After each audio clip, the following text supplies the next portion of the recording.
En el curso pasado comenzamos un importante proyecto que no era otro que el de dar a conocer a los cordobeses y cordobesas, barrio a barrio, el rico pasado histórico de su ciudad.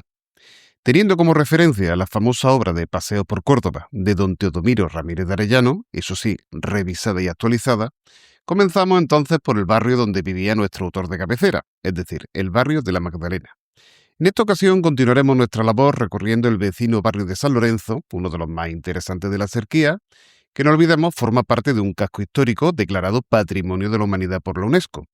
Saludos amigos y amigas, esto es El Cervatillo y en el día de hoy recorreremos este hermoso barrio, describiendo sus más importantes monumentos y calles, así como contando interesantes sucesos y leyendas relacionados con el mismo.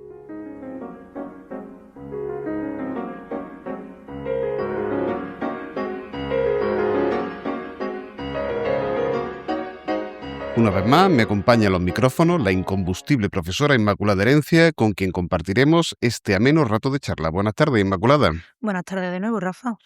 Cuéntanos, ¿cuál es el origen del barrio y por qué se denomina así? San Lorenzo fue un mártir hispano del siglo III, famoso por la causa de su martirio, una parrilla. Por eso su iconografía siempre representa al santo con una parrilla en la mano. Esta vocación estuvo muy extendida en algunas iglesias de Castilla y se extendió igualmente por buena parte de Andalucía occidental, una vez fue conquistada por Fernando III el Santo en el siglo XIII. En efecto, sería una vocación netamente fernandina, pues las tres grandes capitales con que se hizo, Córdoba, Jaén y Sevilla, en ese orden cronológico, tienen iglesias dedicadas a San Lorenzo. Lo cierto es que el territorio ocupado por el barrio era parte de la Serquía islámica. Sin embargo, ya cuando se produjo la conquista cristiana, era un territorio poco habitado y urbanizado, circunstancia que se mantuvo al menos hasta finales del siglo XV. En el siglo XIV se documentan compras de terrenos, pero aunque hubo un impulso por urbanizar la collación, se sabe que la zona colindante con la muralla estaba deshabitada, algo que ya vimos en el barrio de la Magdalena. La iglesia era, pues, el elemento que vertebraba el barrio, con vocación de que esa zona de la ciudad se poblara, objetivo que se terminó alcanzando, aunque quizá en un periodo de tiempo mayor del que estimaban las autoridades. Era una collación netamente residencial, donde no se documentaron muchas tiendas, quizá a excepción de la carnicería que se sitúa en las inmediaciones de la Puerta de Plasencia y las conocidas como tendillas de San Lorenzo, que se ubicaban en el lienzo oriental de la plaza de San Agustín y en las calles cercanas al convento. Ahora que estás hablando de algunos de sus espacios más emblemáticos, ¿no crees que sería una buena idea, para empezar, delimitar el barrio para que nuestros oyentes tengan una idea un poquito más precisa del sector de la ciudad que estamos abarcando? Por supuesto, don Teodomiro refiere como único límite la calle Abéjar, porque el paseo por este barrio es la continuación del primero, dedicado, como ha dicho antes, a la Magdalena. Otros investigadores, como José Manuel Escobar Camacho, son más precisos a la hora de delimitar el barrio, que quedaría de la siguiente manera. En el norte, lindaba con la collación de Santa Marina a través de la calle Muro de la Misericordia, que está junto a la avenida Ollería. La parte occidental de la calle de las Costanillas, así como la del dormitorio de San Agustín y la propia plaza de San Agustín. Al sur, hace frontera con la collación de la Magdalena a través de la calle Abéjar, como hemos dicho antes. Por su parte, al este, tiene su límite en la muralla oriental y, por último, al oeste, tiene también la collación de Santa Marina, en este caso la calle Ocaña, y también la collación de San Andrés, que serían las antiguas calles del Arroyo y del Lodo. En la actualidad los límites están algo más difusos, sobre todo porque tendemos a situar la frontera del barrio más hacia el oeste, más cerca de la Plaza del Realejo, mientras que la zona de las Costanillas sigue un poco en tierra de nadie porque es una especie de núcleo dentro del barrio, algo más apartado del resto. Claro, que para núcleo la propia iglesia que le da nombre al barrio. Por supuesto, pero sería interesante recalcar, antes de referirnos al templo por antonomasia de la antigua collación, el sustrato andalusí que antes mencionabas, pues antes de la conquista cristiana, el barrio no era sino un arrabal denominado Muniat al-Mughira, donde, por cierto, nació el filósofo y poeta Ibn Hasan, como recuerda la placa existente en la plazuela frente a San Lorenzo, que cuenta con un monumento, réplica de nuestro querido Cervatillo de Medina Zahara. De hecho, la iglesia fue erigida sobre los restos de la antigua mezquita remodelada en honor a Al-Mughira, hijo del califa Abderramán III y hermano del también príncipe de los creyentes Al-Hakam II, hecho este constatado tras la aparición de una lápida conmemorativa en 1844 en la cercana calle Roelas, cuya inscripción dice así: «Solo hay poder y fuerza de Alá. La señora Mustak, madre del príncipe Al-Mughira, ordenó hacer esta mezquita y la galería contigua y la obra de 9 naves de esta mezquita. Esto se terminó con ayuda de Alá bajo la dirección de Gabarfen Abderramán, su oficial, en el Ramadán del año 300. Esto de construir iglesias sobre antiguas mezquitas de barrio es algo habitual en Córdoba, ¿verdad? Efectivamente, y lo más interesante es que algunas de ellas, como las que tratamos, pero también otras como la de Santiago, conservan vestigios de su alminar bajo la torre actual. Tiene fama San Lorenzo de ser el más bello de todos los templos de la Reconquista.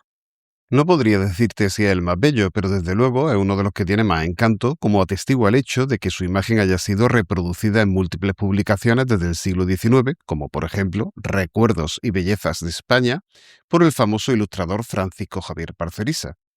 Esta iglesia, de estilo gótico mudéjar, data de entre finales del siglo XIII y principios del siglo XIV, destacando su exterior por el hermoso rosetón de la fachada principal, así como la esbelta y original torre de fecha posterior, diseñada por el célebre arquitecto renacentista cordobés Hernán Ruiz el Joven, a mediados del siglo XVI. Para más señas, en 1555, quien dispuso el cuerpo superior con una orientación distinta al inferior, haciendo coincidir las esquinas del más alto con el centro de los lados del cuadrado en que se inserta. Una torre, por cierto, que ha sufrido en varias ocasiones la inclemencia atmosférica, y es que, como cuenta nuestro autor de cabecera, don Teodomiro Ramírez de Arellano, en sus paseos por Córdoba, en la tarde del día 22 de mayo de 1815 se sintió una gran tormenta, y estando refugiado en el pórtico una porción de hombres, entre ellos el teniente cura de aquella parroquia, don Manuel Prieto, cayó un rayo con tanta violencia sobre el San Lorenzo que había en lo alto de la torre, que lo partió y derribó media escultura, me refiero por supuesto, sobre el pórtico, cuyo techo horadó, yendo a dar en el suelo casi en los pies del expresado sacerdote. La escultura fue colocada posteriormente en su sitio, pero en esta ocasión poniéndole una piedra redonda por cabeza, que otros rayos también derribarían posteriormente. ¿Y a qué se debe que se repitiera tanto este fenómeno? Pues nuestro autor de cabecera argumenta que esta torre debía ser el punto más combatido por lo que él denominaba como exhalaciones, debiendo influir en ello dos circunstancias. La primera, el hecho de ser el edificio más elevado de todos aquellos alrededores, y la segunda, la gran cantidad de hierro con que toda la torre estaba encadenada, así como la gran barra formando punta que sostiene la escultura. De todas maneras, también me gustaría hacer un inciso en esta cuestión, y es que cualquiera que pase hoy en día por delante de la torre de San Lorenzo puede ver que tiene un pararrayos para que no se produzcan más este tipo de circunstancias. Asimismo, posee un original pórtico inexistente en otras iglesias del estilo que sirve de transición entre esta y la plaza, antaño decorado en su interior con pinturas murales según Ramírez de Arellano y que fue posteriormente tapiado a juzgar por las fotografías antiguas. Dicho pórtico da paso al interior de un templo de 3 naves separadas por pilares con columnas y pilastras adosadas, desde los que arrancan los característicos arcos apuntados, todos ellos cubiertos por techumbres de madera. Allá donde descansemos nuestra mirada podemos disfrutar de la habilidad decorativa de los canteros medievales, que repartieron una decoración de hojas, crochets, hombrecillos o cabezas monstruosas por capiteles y ménsulas, desde las cuales arrancan los nervios de los arcos. Todo ello en un ambiente de luz tenue, filtrada y coloreada por los rosetones del edificio, generando un espacio íntimo que sin duda cumple su cometido de favorecer la oración. A esta primera época medieval corresponden también las capillas a ambos lados de las naves laterales, que son las de la Magdalena, antigua capilla funeraria de los marqueses de Villaseca, que tenían el patronato del templo y en la actualidad conocida como la del Remedio de Ánimas, también la perteneciente a la actual sacristía o la del Sagrario, todas ellas cubiertas, al igual que la cabecera de la iglesia, por hermosas bóvedas de crucería gótica. Precisamente en la bóveda del ábside central de la cabecera podemos contemplar las algo más tardías y elegantes pinturas italogóticas que datan de finales del siglo XIV o principios del siglo XV, conservadas milagrosamente al estar protegidas por la cal que la ocultaba, y el retablo mayor barroco que antaño ocupaba este lugar, hoy despiezado y repartido por el templo.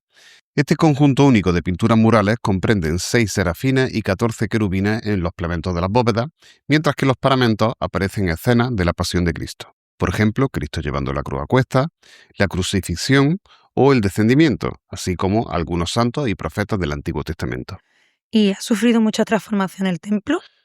Así es, pues, aunque mantenga muy bien sus trazas medievales, la iglesia ha sufrido alteraciones fruto de los gustos imperantes en las centurias posteriores, como la ya mencionada torre, pero también debido a reformas como la acontecida a raíz del fatídico incendio que tuvo lugar en 1687, cuando el fuego de las luces que se habían preparado para festejar la iglesia de San Lorenzo terminó devorando las techumbres originales sustituidas por unas bóvedas encamonadas. Más adelante, ya en 1956, estas serían retiradas junto con el enlucido de la cal del edificio en un intento de devolverle al templo su supuesta primitiva imagen medieval. Por lo demás, destaca el patrimonio artístico de estilo barroco repartido por la nave y capilla de la iglesia, como el retablo mayor antes mencionado, cuyo autor fue Melchor Fernández, hacia el último cuarto del siglo XVII, que puede contemplarse en la nave de la epístola y cuyo lugar central ocupa el santo titular del templo, obra de Pedro de Paz, que porta la parrilla en la mano, instrumento con el que fue martirizado, pues como refería al principio fue quemado vivo. También son reseñables otros cuadros alusivos a la vida del santo y un San José en la hornacina inferior cobijado bajo un templete. Asimismo, es de destacar otro templete en la capilla del Sagrario en que se venera a la Virgen de Villaviciosa. Las imágenes de San Pedro y San Pablo hoy colocadas sobre ménsula en el arco triunfal del templo, así como el retablo de Nuestra Señora de los Remedios, coronado con una pequeña escultura del rey Fernando III el Santo, que arrebatara la ciudad a los musulmanes en 1236 y que tan relacionado está con la construcción de esta iglesia, habitualmente denominada fernandina. Tampoco podemos olvidarnos de algunos cuadros de Palía, en honor al titular del templo, como el lienzo del famoso pintor y tratadista cordobés del siglo XVII, Antonio Siclo Palomino, o por supuesto de las imágenes de las tres cofradías penitenciales que tienen su sede en la iglesia. Nos estamos refiriendo a la hermandad y cofradía de nuestro Padre Jesús de los Reyes en su entrada triunfal en Jerusalén, María Santísima de la Victoria y Nuestra Señora de la Palma, conocida popularmente como la Borriquita, que procesiona el Domingo de Ramos, inaugurando la Semana Santa cordobesa, la sobrecogedora, muy humilde y antigua Hermandad Sacramental del Santísimo Cristo del Remedio de Ánimas y Nuestra Señora Madre de Dios en sus tristezas, que procesiona en silencio durante el Lunes Santo con su famoso crucificado del siglo XVII, cuya factura ha sido atribuida a la Escuela Granadina, y finalmente la Real, Ilustre, Piadosa y Secular Hermandad de Penitencia y Cofradía de Nazarenos de la Vía Sacra de nuestro Padre Jesús del Calvario, Nuestra Señora del Mayor Dolor y San Lorenzo Mártir, que lo hace el miércoles santo. No obstante, según nuestro querido don Teodomiro Ramírez de Arellano, nuestro Padre Jesús del Calvario tenía antiguamente un recorrido procesional muy diferente al actual, pues se sacaba fuera de la muralla en la zona del Mar Rubial para bendecir el campo. Por último, hay que referir que alrededor de la iglesia, y como era habitual en esta época, estaba el camposanto del barrio. De hecho, en un ensanchamiento de la hoy en día denominada Calle Jesús del Calvario, estaba antaño situado el cementerio viejo del templo. Pero esta iglesia de San Lorenzo, como bien sabes, no es sino una de las muchas que atesora el barrio, pues a no mucha distancia se halla la iglesia de los Trinitarios que conoces muy bien. ¿A qué época se remonta su construcción? Bueno, pues en este caso estamos hablando ya de la Edad Moderna. El entorno de la Puerta de Plasencia quedó deshabitado desde la creación de la acollación, al igual que las zonas colindantes con la muralla. Esto se debía a una cuestión de seguridad, ya que nadie se atrevió a vivir junto a una entrada a la ciudad, por donde se podía producir la entrada de posibles enemigos. Sin embargo, esto cambiaría sustancialmente a partir del siglo XVII. Inmerso como se estaba entonces en la Contrarreforma, durante estos años se produjo un fenómeno muy significativo para la religión católica, la reforma de las órdenes religiosas. En el siglo XVI ya tuvimos la Orden Carmelita, que gracias a Santa Teresa de Jesús y San Juan de la Cruz quedaron la Orden del Carmen Descalzo, porque el rasgo de la descalcez señalaba las reformas de la misma orden, desvinculándose del Carmen Calzado, que era la orden primigenia. La Orden de la Santísima Trinidad fue fundada en 1198 por San Juan de Mata y San Félix de Valois. En España tuvo un gran arraigo, y sobre todo en territorios como Córdoba, ya parte de la Corona de Castilla, por padecer en sus propias carnes un fenómeno muy usual de la frontera, la captura de personas para venderlas como esclavas en el vecino Reino de Granada. La vocación de la Orden Trinitaria fue, desde un primer momento, el rescate de cautivos en tierras de infieles, y por ello recibía donativos en los testamentos de la Edad Media. Córdoba tenía un convento trinitario en la actual parroquia de San Juan y Todos los Santos, que se sigue conociendo por el sobrenombre de la Iglesia de la Trinidad. Pero fue en 1607 o 1608 cuando el manchego Fray Juan Bautista de la Concepción fundaría una nueva casa trinitaria, esta vez bajo el signo de la reforma que había emprendido años antes. Recibió para ello los terrenos en torno a la Puerta de Plasencia, un lugar poco apetecible, además porque en sus inmediaciones se encontraba el quemadero de la Inquisición. La iglesia y la nueva casa trinitaria se erigieron en el siglo XVII, siguiendo los cánones barrocos, y se consagró en 1686. ¿Y qué elementos destacaría en su interior? Bueno, dentro de las obras de arte más destacadas se encuentra una escultura en bulto redondo de la Inmaculada Concepción, situada en una hornacina junto al altar, pero en el lado del Evangelio. Se atribuye a Pedro Roldán, de ahí su relevancia. No obstante, las obras escultóricas más importantes o más conocidas de este templo puede que no sean las más bellas desde un punto de vista estético o por el renombre que adquirieron sus autores, sino por el fervor que han alentado a los cordobeses desde que llegaron a su casa trinitaria. Te refieres, claro está, a los dos famosos Cristos. Por supuesto. A pesar de lo reciente de su fundación, el convento de Nuestra Señora de Gracia adquirió en poco tiempo un gran renombre en la ciudad, como testigo el hecho de que Francisca de la Cruz donase en 1618 la imagen colosal de un crucificado que su hermano Andrés Fernández Lindo le envió desde Nueva España, que es el actual México. El Santísimo Cristo de Gracia, también conocido como Esparraguero. La llegada de la imagen al convento trinitario fue narrada con todo lujo de detalles en el protocolo del convento, y tampoco estuvo exenta de polémica, pues los clérigos de la iglesia de San Miguel intentaron secuestrar la imagen cuando el cortejo hizo una parada dentro de la parroquia. Un momento, ¿has dicho secuestrar? Sí, pero es una historia larga de contar y a la cual, si quieres, podemos dedicar un futuro episodio. Te tomo la palabra.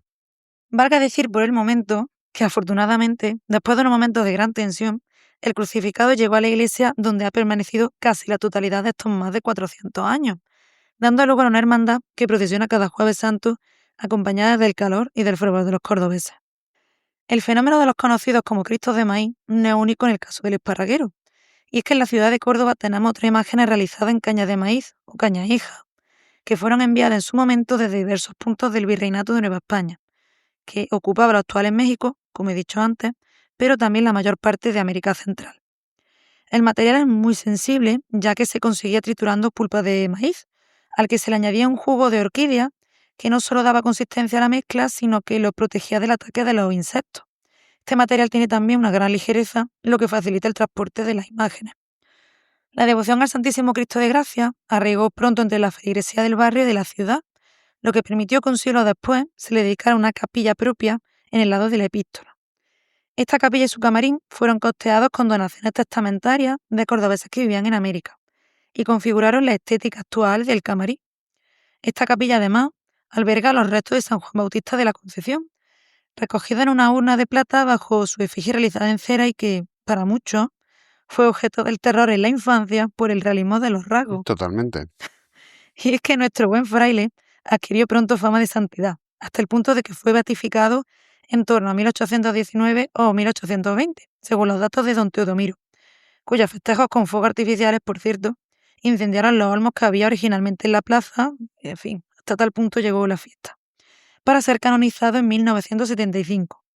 El santoral lo recuerda hoy, el día de su fallecimiento, el 13 de febrero.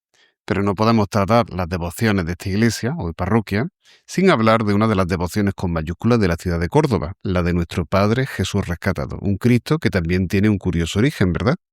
Y tanto, pues el origen de esta vocación se encuentra en el rescate de que los trinitarios realizaron de varias imágenes cristianas en Berbería. Entre ellas se encontraba la de Jesús de Medinaceli, imagen que se llevó a Madrid, donde todavía hoy permanece. Y a partir de ahí se creó una iconografía en la que se representa a Jesús cautivo y atado de las manos con un escapulario que porta la cruz trinitaria. A partir de este modelo se hicieron en España muchas imágenes cristíferas con la vocación de cautivo, o en el caso de Córdoba, rescatado, porque había sido rescatada por los padres trinitarios. En el caso de Córdoba, el rescatado fue obra de Fernando Díaz Pacheco y está fechado en 1713. Desde entonces, la fe cada vez mayor a esta imagen ha originado el sobrenombre de Señor de Córdoba y tradicionalmente ha arrastrado a masas de devotos que cumplían sus promesas yendo detrás del paso cada domingo de Ramos, como era el caso de muchos de nuestros familiares. Hasta tal punto fue así que durante muchos años se invirtió el orden tradicional de los pasos, yendo primero el de la Virgen y detrás del Señor, para poder dar espacio a todos estos penitentes. En 2018, sin embargo, con las normas que rigen la nueva carrera oficial, la hermandad decidió fijar el orden tradicional, perdiéndose así, la verdad, una auténtica singularidad de la Semana Santa cordobesa. La Casa Trinitaria fue también el hogar del eterno descanso de celebridades cordobesas. Hablamos de un lado del matemático Gonzalo Antonio Serrano y de otro lado del escultor Alonso Gómez de Sandoval, autor de, entre otras obras, la imagen del arcángel San Rafael que se venera en la iglesia del Juramento. El caso de Gómez de Sandoval es curioso, ya que pidió enterrarse, además, con el hábito trinitario, lo que prueba su querencia por la orden trinitaria y por lo que ésta representaba. Para esta iglesia realizó la escultura del evangelista que se encuentran en el crucero. En realidad tiene toda la lógica del mundo, pues el artista, que por cierto ya nombramos en el episodio dedicado a la Magdalena, pues fue el autor del desaparecido retablo que se perdió en su incendio, profesó como hermano lego en el convento. Al parecer, pasaba sus días llenando los muros de dibujos hasta que un obispo reparó en él y se lo llevó al Palacio Episcopal, donde recibió la esmerada formación que le llevara a colgar los hábitos y convertirse posteriormente en escultor. Incluso uno de sus hijos, de nombre Rafael, se convertiría en el trinitario descalzo que él hubiera querido ser de joven. Sin embargo, y volviendo de nuevo al templo en sí, tengo entendido que desde comienzos del siglo XIX este padeció un sinfín de vicisitudes. Tanto es así que es un milagro que haya llegado hasta nosotros. Pues la verdad que sí. Los dos acontecimientos más importantes son, por una parte, la invasión napoleónica y, por otra parte, la exclaustración a raíz de la desamortización de Mendizábal. El primer episodio tuvo lugar en 1808. La proximidad a la puerta de Plasencia era un riesgo importante, que se reveló crucial cuando las tropas francesas entraron en la ciudad. Uno de los destrozos más significativos fue la destrucción del retablo, que después fue sustituido por otro procedente del convento de Jesús crucificado.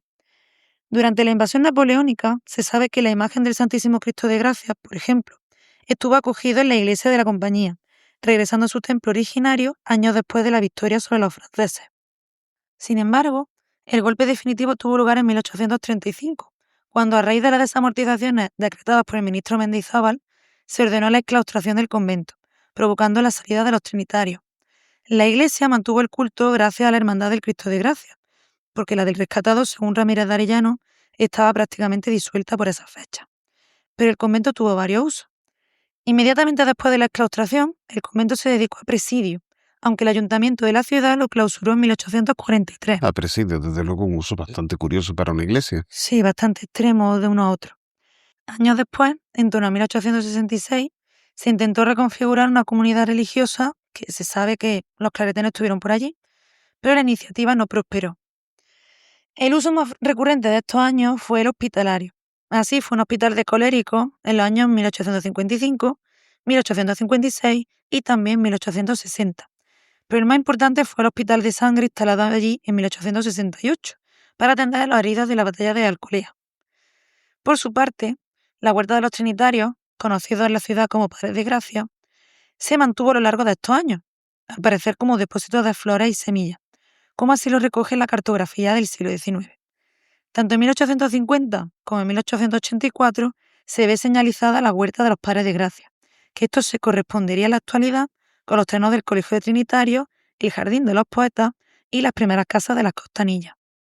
Tras casi una centuria de vaivenes, a comienzos del siglo XX los trinitarios regresaron a su casa, y desde entonces siguen siendo un referente para la sociedad cordobesa, no solo a través de los cultos de la Semana Santa, sino también para la asistencia social a varios colectivos de la ciudad. La redención de cautivos, por desgracia, sigue vigente, aunque ahora estamos hablando de otros tipos de cautiverio. Una historia con final feliz por suerte. Mencionaba antes a Gómez de Sandoval y su famoso San Rafael, lo que nos da pie a que vayamos tratando otro de los más singulares templos del barrio, que no es otro sino la iglesia del juramento de San Rafael, ¿no crees?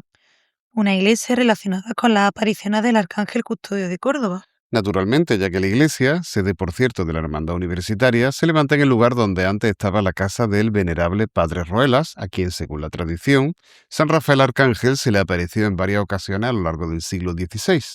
Sin querer entrar en las apariciones de San Rafael, que bien darían para un episodio aparte, sí me gustaría referir que la devoción a nuestro arcángel custodio motivó que se le dedicaran muchas iglesias, como la del próximo y hoy en día desaparecido convento de Madre de Dios, o la del convento de las Capuchinas. Se puede ver de hecho un San Rafael en la hornacina en la portada de dicho convento, cercano a las Tendillas, lo cual no entibió el ánimo para que se le construyese una ermita en la propia casa del Padre Roelas.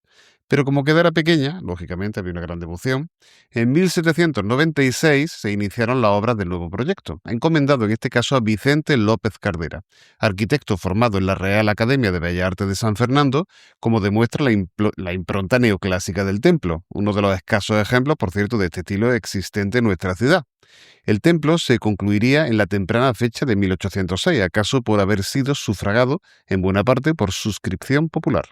Esta iglesia, muy querida por mí, pues fue el lugar donde se casaron mi abuelo Bernardo y Rafaelita allá por los años 40 del siglo pasado y donde también celebraron sus bodas de oro 50 años después, cuenta con una fachada muy clásica enmarcada por dos torres, que consta de 3 cuerpos separados por entablamentos, estando el superior coronado por un frontón triangular en cuyos ángulos podemos contemplar las imágenes de San Rafael, pero también las de los santos patrones de Córdoba, San Acisclo y Santa Victoria, obra, o atribuido al menos, al escultor milanés Jerónimo Buti. El interior presenta una gran originalidad, ya que combina una planta longitudinal de 3 naves, la central mayor y cubierta con una bóveda de cañón con lunetos a la que dan las tribunas situadas sobre las laterales, con una rotonda donde se halla el presbiterio y exhibe la espléndida imagen de San Rafael de Alonso Gómez de Sandoval, del que hemos hablado antes, concluida un año antes de iniciarse la obra del templo y que sigue la iconografía creada también por el pintor cordobés del siglo XVII, Antonio del Castillo. Su traslado a la iglesia del Juramento fue todo un acontecimiento en la ciudad, pues tras ser bendecida por el obispo de aquella época, que no era otro que don Antonio Caballero y Góngora, recorrió diversos lugares de la ciudad entre el fervor de los cordobeses, pernoctando tras fiestas con música y sermones en la iglesia del convento de Santa Clara y la Compañía, antes de acceder en procesión a su templo, acompañada, como refiere don Teodomiro, de todos los individuos de la nobleza, los gremios, las comunidades religiosas, ermitaños y cuanto notable había en Córdoba, terminando con villancico y un Te Deum. Imagino, no obstante, que se ha sacado a San Rafael en procesión en muchas ocasiones más, ¿no? Y además siempre de forma multitudinaria. Desde luego, así ocurriría, por ejemplo, en 1812 para mostrar el júbilo popular, lógico, tras la salida de los franceses en el contexto de la Guerra de la Independencia, pero también en diversas ocasiones para pedir su ayuda frente a las epidemias que asolaban la ciudad, sobre todo en 1855, antes estaba hablando precisamente de una epidemia de cólera, se había Sí. utilizado el hospital de la iglesia de los Trinitarios como hospital en aquel momento, y es que el cólera arrasaba no solamente Córdoba, arrasaba España entera. Decíamos que en 1855 salió en procesión de rogativas con las reliquias de los santos mártires, pero también con la Virgen de la Fuensanta. Curiosamente, el pueblo de Córdoba impidió su traslado a Sevilla en 1860 tras la petición del arzobispado hispalense para que la venerada imagen participara en otra procesión de rogativas ante la epidemia de cólera que devastaba la ciudad vecina. Y es que los celosos cordobeses temieron que los sevillanos se pudieran quedar con la imagen de su santo custodio, por lo que, como cuenta don Teodomiro, estuvieron toda la noche haciendo guardia en la plazuela de la iglesia, armados de gruesos palos para oponerse a quien lo intentare. Tal era la devoción, rayana en el fanatismo, de los cordobeses hacia su San Rafael. En todo caso, y aunque no al nivel de los templos que acabamos de referir, hay algunos otros establecimientos religiosos de los que habría que hablar por su arraigo en el barrio, ¿no te parece? Y la verdad es que tienes toda la razón. Otro edificio al que se tiene singular cariño en el barrio es el hospital, que hoy es residencia de ancianos de Jesús Nazareno. La fundación del hospital está estrechamente vinculada a la figura del padre Cristóbal de Santa Catalina, extremeño que se integró en la Orden Tercera franciscana. Establecido como ermitaño en la Sierra Cordobesa, su visita a la ciudad le permitieron comprobar de primera mano la situación de extrema pobreza que vivían amplias capas de la población, y entre ellas se fijó especialmente en las mujeres. Si bien Ramírez de Arellano apunta que fue el corregidor Ronquillo Briceño quien le encomendó que recogiera a prostitutas de la calle para enseñarles labores femeninas, esto dicho entre comillas, esta aventura terminaría en un sonado fracaso porque estas mujeres huyeron del hospicio. No obstante, las biografías no mencionan estas circunstancias, sino que se centran en aquello que sí dio fruto, la fundación del Hospital de Jesús Nazareno. Para ello, se fijan en la biografía oficial que publicó el confesor del padre Cristóbal, el dominico padre Posada, quien afirma que se fijó en las mujeres que se encontraban en la calle postradas por la enfermedad y el hambre. Así pues, el 11 de febrero de 1673 fundaría el hospital, originalmente con 6 camas para acoger a estas primeras mujeres, quienes serían atendidas por monjas hospitalarias. De hecho, esta misma labor asistencial ha permanecido en el tiempo, y también se ha dedicado a ella la Orden de Hermanas Hospitaleras Franciscanas. Igualmente, ha permanecido la función original, y es que durante el antiguo régimen, un hospital no era solamente un lugar donde curar enfermedades, sino más bien un espacio donde pudieran refugiarse aquellos que eran tan pobres que vivían en la calle y no tenían donde pasar sus últimos días. En la actualidad, el Hospital de Jesús Nazareno es una residencia de ancianos, muy vinculada al colegio y a la hermandad del mismo nombre que reside en la iglesia aneja. ¿Qué nos puedes contar sobre esta hermandad? Pues la verdad es que muchas cosas. La devoción a Jesús en la vocación de Nazareno estaba muy extendida por la geografía andaluza durante el siglo XVII y Córdoba pues, no fue menos. La Hermandad de Jesús Nazareno tiene su raíz en un hospital fundado en la calle Carchinilla, que hoy se conoce como calle Jesús Nazareno, y que estaba dedicado a San Bartolomé. El hospital fue fundado por Pañeros, pero en 1579 se refundó bajo el nombre de Jesús Nazareno, es decir, se cambió de San Bartolomé a Jesús Nazareno porque fue absorbido por la hermandad homónima. Por su parte, Juan Aranda Doncel ha sido el principal investigador de esta hermandad y su estatuto, y gracias a su trabajo podemos conocer cómo funcionaba la cofradía en sus primeros momentos. Las reglas de la hermandad, aprobadas en el mismo año 1579, apuntan rasgos sociales muy concretos. En primer lugar, no podían pertenecer a ella esclavos ni libertos, así como cristianos nuevos, es decir, descendientes de judíos conversos al cristianismo, Ujú. ni tampoco las personas que ejercieran los denominados oficios viles, herreros, sastres, zapateros, vaya, los oficios artesanales de base. Claro, los que se hacían con las manos, en definitiva. Efectivamente. Por tanto, era una hermandad reservada al estamento noble y a las capas más ricas del artesanado y de los labradores. Así pues, con el paso del tiempo, además, se restringirá aún más la extracción social, sobre todo por la cuestión de la limpieza de sangre, es decir, demostrar que se descendía de auténticos cristianos De desde muchas generaciones atrás. efectivamente, cuyos estatutos de limpieza de sangre solo podían ser pagados además por la nobleza. Es decir, cuando querías demostrar que era de sangre limpia, Ujú. pues había que pagar una investigación y había que pagar un estatuto de limpieza de sangre. Quienes solamente se lo podían permitir pues eran fundamentalmente los nobles. Entiendo. Así pues, de hecho, don Teodomiro va un paso más allá al afirmar que solo podían pertenecer a la hermandad aquellos descendientes de la familia fundadora. Es decir, poco a poco se va restringiendo cada vez más.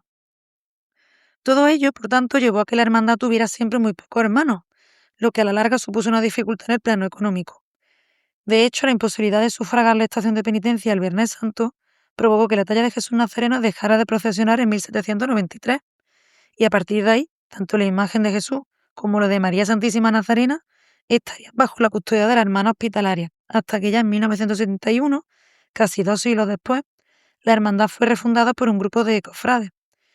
Así, las imágenes de Jesús Nazareno y de María Santísima Nazarena procesionan, al igual que el Santísimo Cristo de Gracia, el Jueves Santo.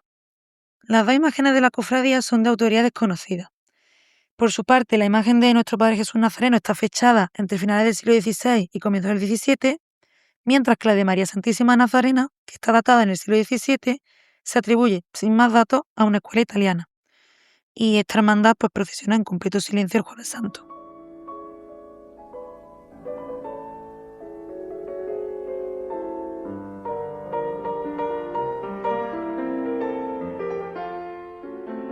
Pero todos estos monumentales templos e iglesias se insertan en un callejero del que hasta ahora no hemos dicho nada. ¿Qué puedes contarnos al respecto? Trazar una semblanza del callejero de San Lorenzo y organizarlo sería muy largo y exento de dificultades, ya que el trazado medieval no responde a ninguna lógica, al margen de sortear el curso de los arroyos que atraviesan la ciudad. No obstante, aquí vamos a centrarnos en algunas calles por ser objeto de historias curiosas. Vamos a empezar por la principal, ¿no? Venga, sí. Y es que no podemos empezar a hablar de las calles de San Lorenzo sin tratar la arteria principal, que es la calle Mayor de San Lorenzo, hoy María Auxiliadora. Esta calle se trazó para conectar la Puerta de Plasencia con el Relejo y también para articular el barrio en sí, como ya veíamos en la Magdalena con la actual calle Alfonso XII. Esta calle Mayor de San Lorenzo se conocía así desde finales del siglo XV y alcanzaba hasta el Relejo pasando por delante de la iglesia de San Lorenzo. No obstante, la fundación del convento de Santa María de Gracia sobre estas mismas fechas motivó que el tramo que va desde San Lorenzo hasta el Realejo cambiara el nombre, adoptando así el de Santa María de Gracia. Y esto se ha mantenido así hasta la actualidad, como recogen planos como el de 1811. En esta calle principal se recogían las aguas de los arroyos en una hondonada del terreno y se aprovechaba para surtir a las fábricas de curtidos que había en sus inmediaciones. Después, el agua desembocaba en el arroyo de San Lorenzo, aunque posteriormente, ya en tiempos de Ramírez de Arellano, se hizo desaparecer este hundimiento del terreno, casi con toda seguridad por motivos de salubridad. Cabe decir que estos talleres de curtiduría eran muy contaminantes incluso para los estándares de aquellos tiempos, lo cual hacía que se ubicaran en proximidades del río y, sobre todo, a las afueras de la ciudad. Además, es que no me quiero ni imaginar el El ambiente que olor tenía que haber, el y el... hedor, más bien, sí. Aunque no disponemos de más datos, es posible que este taller se situara extramuros, aunque ya no podemos precisar si se situaba en el recinto que hoy ocupa el Colegio de Salesianos o en otro punto de la vía. Ahora vamos a centrarnos en calles perpendiculares a Mayor de San Lorenzo o, para que no se pierdan nuestros oyentes, a María Auxiliadora. Vamos a hacer un primer tramo que va desde la iglesia de San Lorenzo hasta la plaza del Alpargate. Bueno, la plaza del Alpargate es como se llamaba antiguamente. Sí, y hoy es plaza del Santísimo Cristo de Gracia. Ujú. En ocasiones, las descripciones de topónimos y la explicación de su origen son sumamente pintorescas, como en el caso de la calle Juan Palo. Es una historia conocida en la ciudad, la del pobre Juan Palo, atosigado por una esposa demasiado exigente. Según Enríquez de don Teodomiro, este Juan Lana iba a quejarse a su madre por lo que estaba padeciendo, a lo que la buena mujer le respondía que ninguna medicina era tan eficaz como una buena dosis de palo de acebuche, repitiéndole muchas veces: Juan, palo, palo en ella, que el loco por la pena es cuerdo. En fin, otros tiempos. En otras ocasiones, Ramírez de Arellano recurre a la identificación de una calle por una persona que residiría allí, como ocurría en el caso de Alba Rodríguez. Según don Teodomiro, sería el lugar de residencia de un jurado del barrio, pero otros, sin embargo, lo han confundido frecuentemente con Álvar Colodro, uno de quienes entraron por primera vez en Córdoba para conquistarla a los musulmanes por la puerta del mismo nombre. Ya en las inmediaciones de la Plaza del Alpargate nos encontramos con una encrucijada protagonizada por las calles Queso, Horno del Agua y Ciego. La calle Queso recibiría su nombre de una fábrica de queso. La calle Ciego, un callejón que se denominaría así por acoger un albergue de invidentes, pero debemos detenernos en la calle del Agua u Horno del Agua.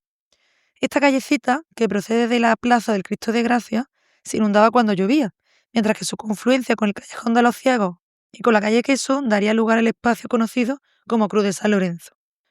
Ahora bien, desde el convento trinitario hasta San Agustín hay dos calles muy renombradas, que son la calle Frailes, por los frailes trinitarios, y la calle Montero, que en tiempos más recientes se convirtió en el epicentro del carnaval más popular de la ciudad.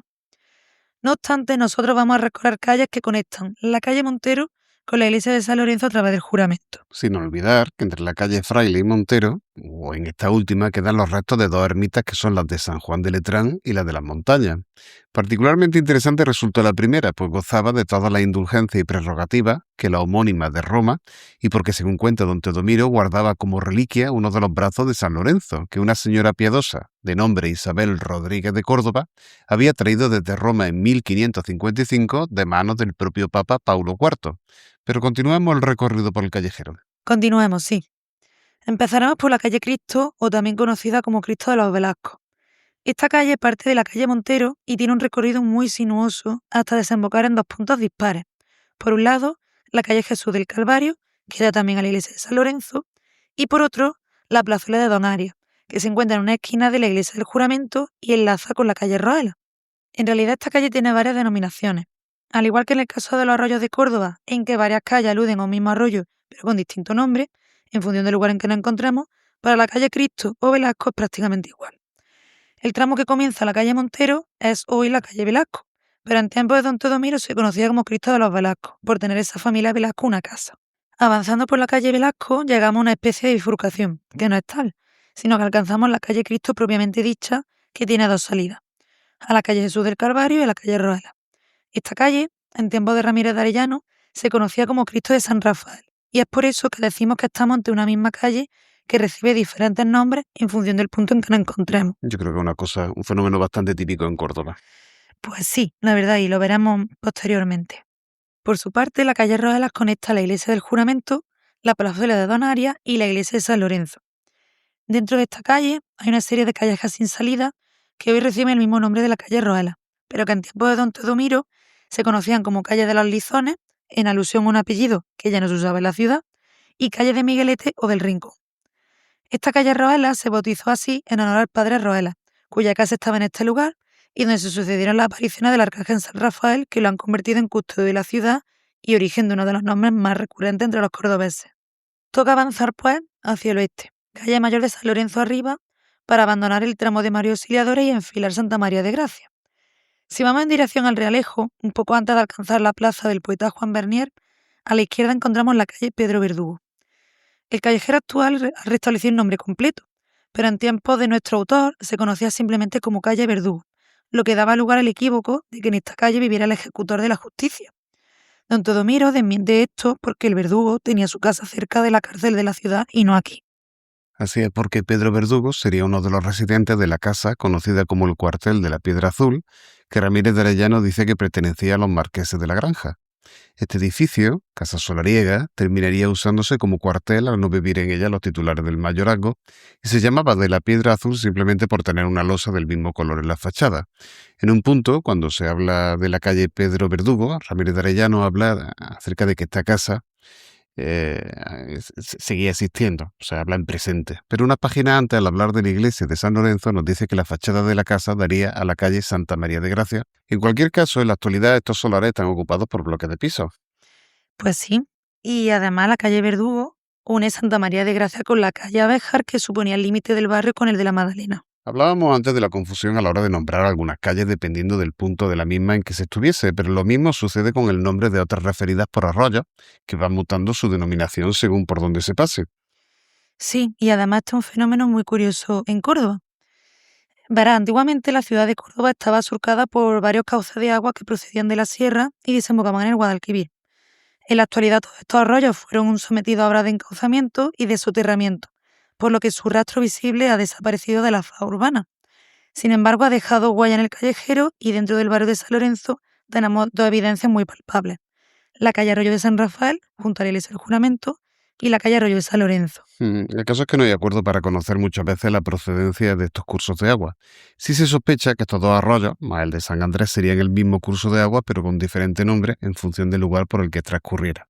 Si tomamos como referencia el arroyo de San Andrés, se cree que el origen podría estar en el Colodro y posiblemente en una bifurcación del arroyo San Cristóbal o de las Piedras, que circundaba la ciudad por su parte oriental. Sin embargo, no tenemos tampoco mucha información fiable que nos lleve a confirmar esta hipótesis. No obstante, si hay claros indicios de los efectos que tenía este arroyo en la vida cotidiana, pues suponía una fuente de problemas cada vez que se producía un episodio de precipitaciones. Lo más frecuente era el desbordamiento del arroyo a su paso por San Lorenzo, dando lugar a inundaciones que afectaban a la propia iglesia. Según narra, dicho, Ramírez de Arellano, pues el agua llegaba pues, a cubrir buena parte de la misma. En otros casos, como en el barrio de San Andrés, donde la calle del Lodo, que han mencionado anteriormente, actualmente se llama Isaac Peral, pues tiene esta denominación, nos está avisando de la acumulación de la suciedad y el barro al paso de ese arroyo. El arroyo de San Lorenzo, que el que nos ocupa, terminaba circulando de forma paralela a la muralla oriental por la parte a la que da nombre, hasta terminar desembocando en el Guadalquivir a la altura del Molino de Martos. Luego, como en todos los barrios cordobeses, el nombre de las calles está relacionado con el gremio u oficio de sus moradores.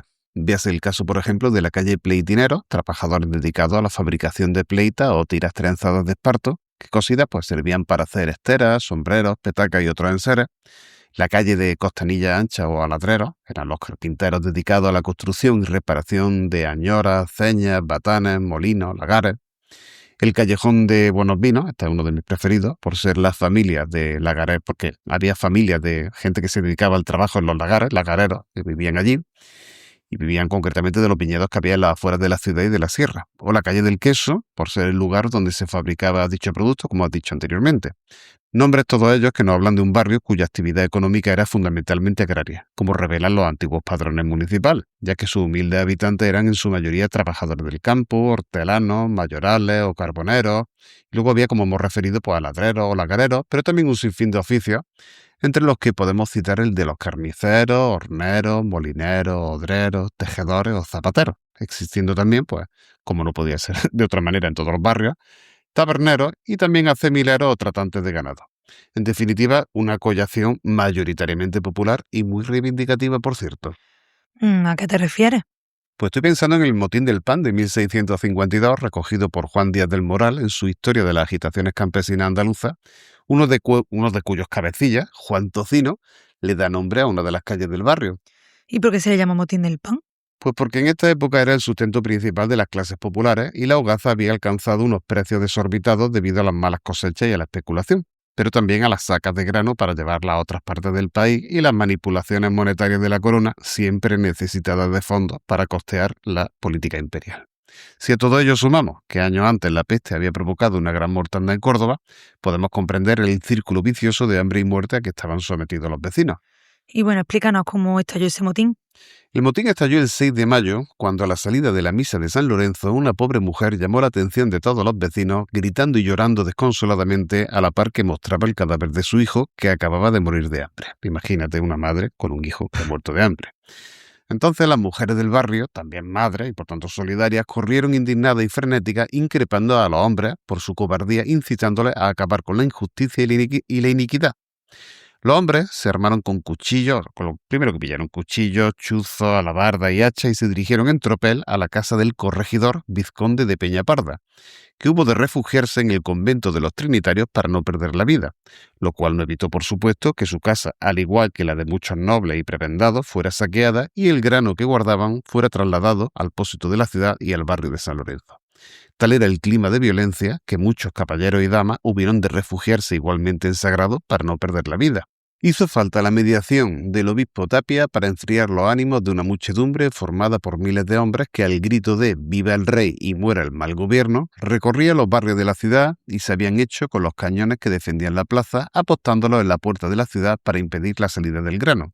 El nombramiento como corregidor de un hombre de consenso, tal que era Diego Fernández de Córdoba, caballero de la Orden de Calatrava y señor de la Campana, calmó la agua. Este prometió suministro de pan a precio de tasa, a la par que publicaba un bando ordenando que la gente se desarmasen y volviesen a sus casas.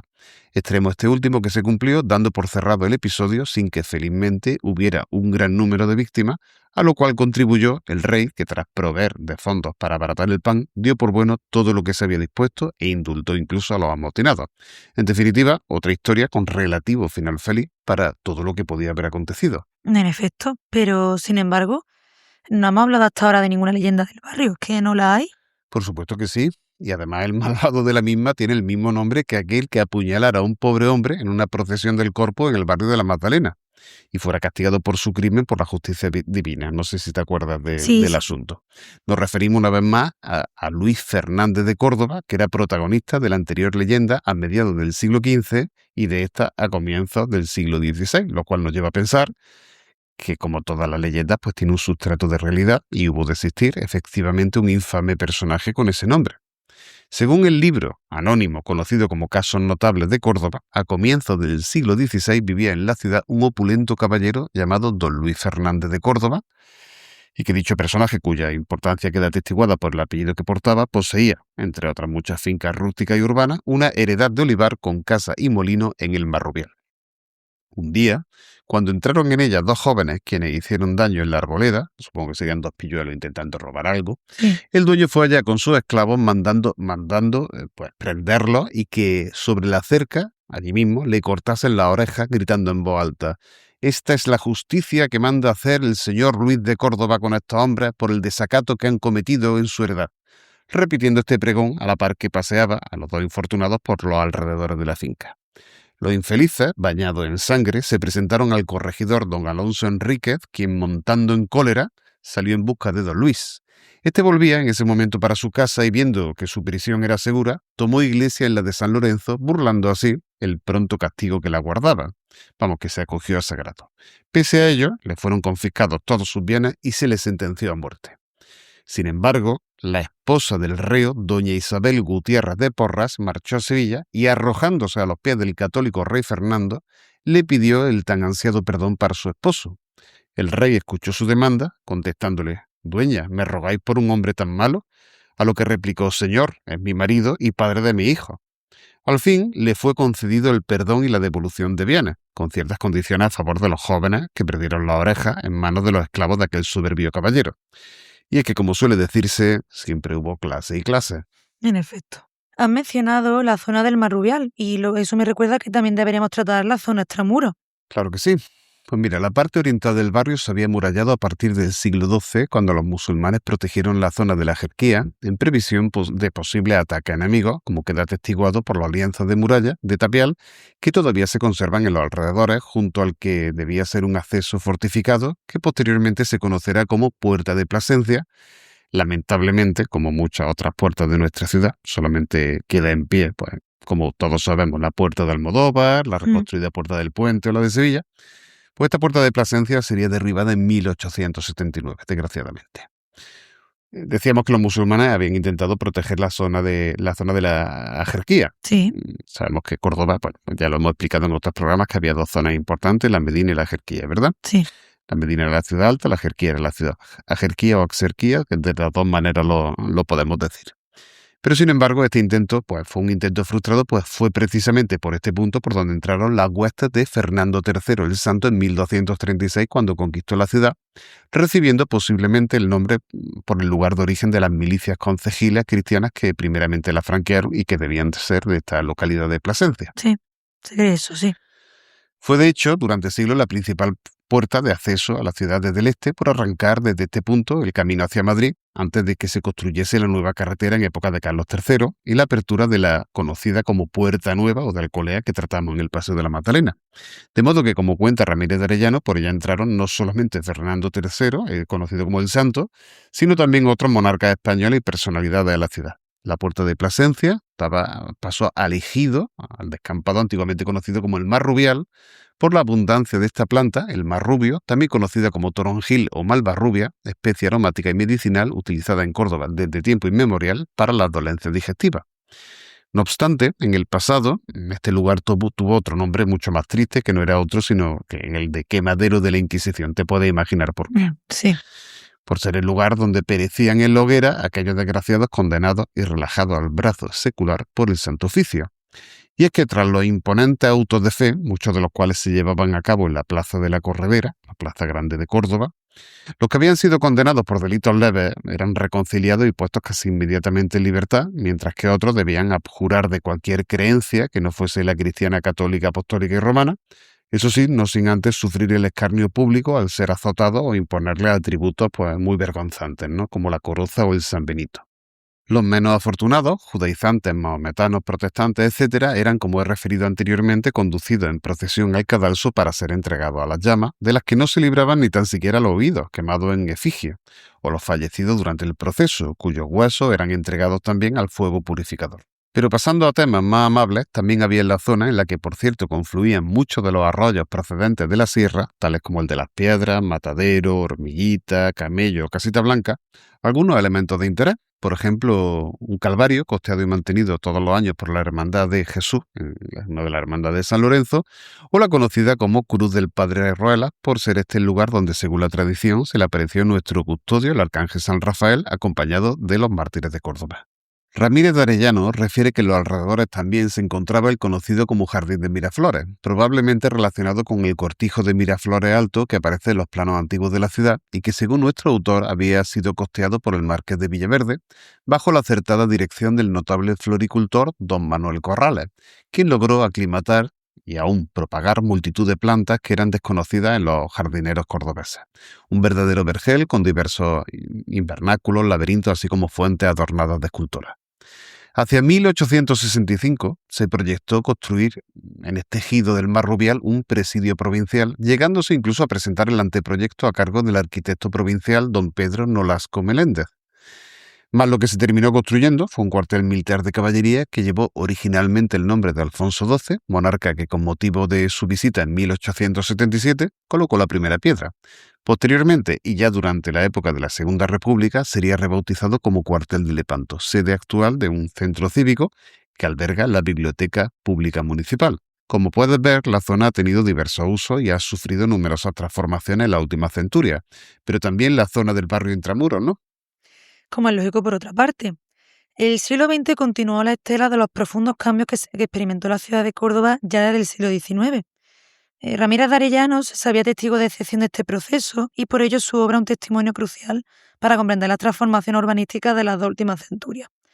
Estos cambios urbanísticos responden también a las necesidades cambiantes de una sociedad tan efervescente como la española del siglo XX.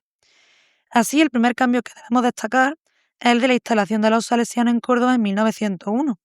Y es que, como he reseñado antes, la arteria principal del barrio era la calle Mayor de San Lorenzo, y allí se encontraba el solar de una fábrica de pieles, amén de la muralla. Una vez que se demolió la muralla, quedaba un campo expedito para favorecer la expansión urbana, y a ello se dedicaron los salesianos en 1901, quienes con la ayuda del párroco de San Lorenzo, Mariano Amaya, ocuparon el solar de la fábrica y crearon dos instituciones que han vertebrado el barrio desde entonces: el Santuario de María Auxiliadora y el propio Colegio de Salesianos. Esta iglesia y su devoción a María Auxiliadora han calado tan hondo entre los feligreses de San Lorenzo desde su bendición en 1918 que hoy se conoce esta calle con el mismo nombre. Este templo y el Colegio de Salesianos impulsarían la creación en 1952 de una hermandad penitencial, la del Prendimiento, que contó desde el principio con un nutrido número de nazarenos, en su mayoría alumnos y antiguos alumnos salesianos. Cada martes santo procesiona con dos titulares: Jesús Divino Salvador en su prendimiento y Nuestra Señora de la Piedad, que reúnen una gran afluencia por parte de los cordobeses. Y es que este barrio ha sido cuna de varias instituciones educativas promovidas por órdenes religiosas, pero no fue una labor exclusiva del siglo XX. Ya a finales del siglo XVIII, el deán Francisco Javier de Córdoba fundó, en la Plaza del Pozanco, una sucursal de las Reales Escuelas Pías que se encontraban en la Plaza de la Compañía desde el siglo XVI. Este colegio aún funcionaba en la segunda mitad del siglo XX, si bien posteriormente se cerró para darle prioridad a la sede central, la Real Escuela Pía de la Inmaculada Concepción, que aún permanece en la compañía. Tanto es así que mi madre, de hecho, estudió en esta plaza del Pozanco en la Escuela Pía. Pues ahí lo tenemos. En su lugar surgiría el Colegio de Jesús Nazareno, una calle más allá, como prolongación de la labor que estaban realizando las hermanas hospitalarias en la ya residencia de Jesús Nazareno, de la que ya hemos hablado en otra ocasión. Hoy, tanto la Escuela Pía de la Inmaculada como el Colegio de Jesús Nazareno son gestionadas por la Fundación Santos Mártires de la Diócesis de Córdoba. Cerramos este capítulo con otros dos colegios que nutren el barrio, el de Trinitario, vinculado al convento del mismo nombre desde la década de 1970, y por otra parte, el Colegio Público de San Lorenzo, que se creó entre las calles Arroyo de San Lorenzo y Escañuela, pero que en la década de 1980 se trasladó al Palacio de los Muñices de la calle del mismo nombre. En la actualidad, la sede de la calle Arroyo de San Lorenzo acoge la sección de educación infantil del Colegio San Lorenzo. Otro de los importantes cambios urbanísticos del barrio a finales del siglo XX fue la apertura de una nueva plaza, que no es otra que la dedicada al poeta perteneciente al grupo cántico Juan Bernier, en el solar que ocupara antiguamente el convento de Santa María de Gracia, trágicamente desaparecido en 1974. Y digo trágicamente porque se trataba de uno de esos últimos inmuebles de indudable valor histórico-artístico que no dio tiempo a salvar de la piqueta. Su origen se remontan nada más y nada menos que a 1475, cuando don Pedro Ruiz de Cárdenas, alcalde mayor y caballero 24 de Córdoba, que había fallecido sin descendencia, otorgó en su testamento sus bienes para la fundación de un colegio de 12 mujeres honestas, nombrando hermana mayor y patrona a su mujer y posteriormente miembros de su familia. Las religiosas, que con el tiempo adoptarían la regla de Santo Domingo de Guzmán, fueron consolidando un convento que en 1601 contaba ya con la iglesia que aún podemos observar en las fotografías antiguas. Y aunque sufrió a lo largo de su historia diversos avatares, como incendio o la exclaustración de las monjas durante la ocupación francesa, llegó sano y salvo al siglo pasado. Sin embargo, lo que no consiguieron destruir el fuego o el ejército invasor lo lograron la especulación y la desidia. Pues en los años 60 las dominicas vendieron el ya incipientemente ruinoso convento, proceso que los nuevos dueños no hicieron sino acelerar, desmantelando el convento por parte y expoliando sus valiosos tesoros patrimoniales. Ahí podemos ver por internet una serie de fotos terribles en las que se están desmontando los retablos, el claustro, ahí ya elementos, retablos por el suelo, muy triste. Pese a los dictámenes de la Dirección General de Bellas Artes o a los llamamientos de importantes personalidades como la directora del Museo Arqueológico, Ana María Vicent, sin que las autoridades municipales pues hicieran nada por remediarlo. Nada queda pues del convento, salvo la portada de su iglesia, testigo mudo de la tragedia allí acontecida. Pero no pongamos punto y final a nuestro paseo con este penoso episodio. Vayámonos de taberna. Claro que sí, y siempre hay que terminar con buen sabor de boca. Al igual que cuando tratamos el barrio de la Magdalena, no quisimos ni pudimos dejarnos atrás el popular puesto de caracoles de su plaza, establecimiento que los cordobeses asocian a este espacio urbano, otro tanto ocurre con la taberna de la Sociedad de Plateros de la calle María Auxiliadora, que hunde sus raíces o su historia en los siglos precedentes. Y es que si una actividad artesanal tiene raigambre en Córdoba, esa es la de la platería, siendo los plateros de la ciudad, que desde comienzos del siglo XVI se habían congregado en la Hermandad de San Eloy, los más prestigiosos del país durante la época moderna. En la segunda mitad del siglo XIX, este influyente colectivo desarrollaría un original sistema de cobertura social integrado por prestaciones sanitarias y económicas con las que socorrer a los miembros que tuviesen necesidad. Había nacido la Mutualidad de Previsión Social de Orífices y Plateros de Córdoba. Precisamente, uno de los modos de financiar dicha mutualidad sería la creación de una serie de establecimientos de bebida, claro antecedente de la taberna que tratamos, que irían multiplicándose por todos los barrios de la ciudad, como la original de la calle Romero Barros, la de la Plaza Séneca, creada en 1876, lugar de reunión, por cierto, de la intelectualidad y los artistas cordobeses, además de sede administrativa y de la biblioteca, amén de la que ahora nos ocupa de la calle María Auxiliadora, surgida un poquito más tarde, ya en el primer tercio del siglo XX, y que si bien no fue la primera, terminaría convirtiéndose con el paso del tiempo en el centro neurálgico de la sociedad, ya que en esta taberna se localizaba la bodega central. Actualmente, grabamos este programa en marzo de 2026, sigue afortunadamente en marcha y regentada por Manolo Bordallo, y es lugar de encuentro de los vecinos del barrio y de quienes, aún no residiendo en el mismo, pues hemos celebrado allí muchas bodas y reuniones familiares, o procuramos de tanto en tanto degustar su maravilloso bacalao dorado, Sus vinos finos pesito platino. o el buen vermú artesanal de nombre Crisol que allí sirven. Una magnífica manera de concluir el paseo por este barrio. Pues con este magnífico sabor de boca nos despedimos en el episodio de hoy, no sin antes agradecer a doña Inmaculada, como siempre, su inestimable labor. Gracias siempre a ti, Rafa. Me gustaría anunciar, por cierto, Inmaculada, que en los próximos tiempos, Inmaculada y servidor daremos un paseo por el barrio, de modo que todo aquel que esté interesado en acompañarnos para conocer algo más de nuestra hermosa ciudad no tiene nada más que apuntarse. Es gratuito. ¿Dónde? En el correo de siempre, elcervatillo@gmail.com.